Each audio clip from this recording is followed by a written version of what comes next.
North Korea is saying they're willing to meet with the U.S. for nuclear talks. You heard me right. Don't bang your teleprompter at home. And will suspend all nuclear and missile tests while the talks are underway. President Trump hopeful. But the sanctions have been very, very strong and very biting. So I really believe they are sincere. I hope they're sincere. We're going to soon find out. All right, joining us now to discuss this and maybe not get too excited is the Director of Defense Studies at the Center for National Interest, Harry Katsianis. Harry, we've been down here before. Remember, Bill Clinton famously said, my biggest regret was I couldn't finish off the North Korean test. I was going to give a layup, basically, to President Bush. We know how that went. So is this what's different about this overture? Brian, I think there's a few things that are different. The first thing that I would say is I think that President Trump deserves an A+ for his North Korea policy.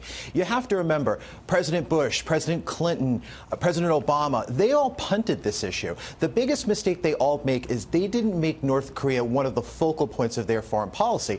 And the reason's obvious. It was just way too hard. And that's allowed the North Koreans to build ICBMs, to build potentially as many as 60 nuclear weapons, 5,000 tons of chemical weapons. So President Trump essentially took his America First strategy and he made it Asia First. And I think that's the big difference here. And he deserves all the credit for that. Right, from where we are right now. But we've been here before. Now we have a very liberal leader in South Korea who's over there. He's going to be invited back in April to have another leader-to-leader meeting.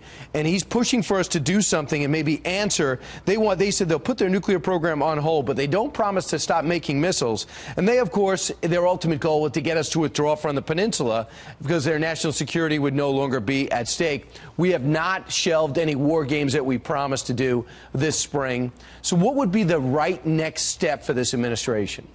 Very simple. I think what President Trump needs to understand is essentially he's dealing with and negotiating with no one other than Michael Corleone. It's as if the Godfather had taken over a country. That's who North Korea is. And you're right, Brian. The North Koreans are not going to stop developing missiles and nuclear weapons. They'll just do it in the lab. So he has to test them. The North Koreans cannot get any bribes. Remember, back in 2009, the North Koreans wanted $10 billion just to have a summit with South Korea. So the maximum pressure campaign, it has to continue, and they can't get a dollar from the United States or sold for just coming to the table. We'll know pretty quickly what their intentions are. I think we get it. My worry is South Korea won't get it, and they will not keep a hard line. That's my fear. A fascinating moment. I never thought we'd be here, but Harry, let's keep in touch. Harry Katsianis, thanks so much.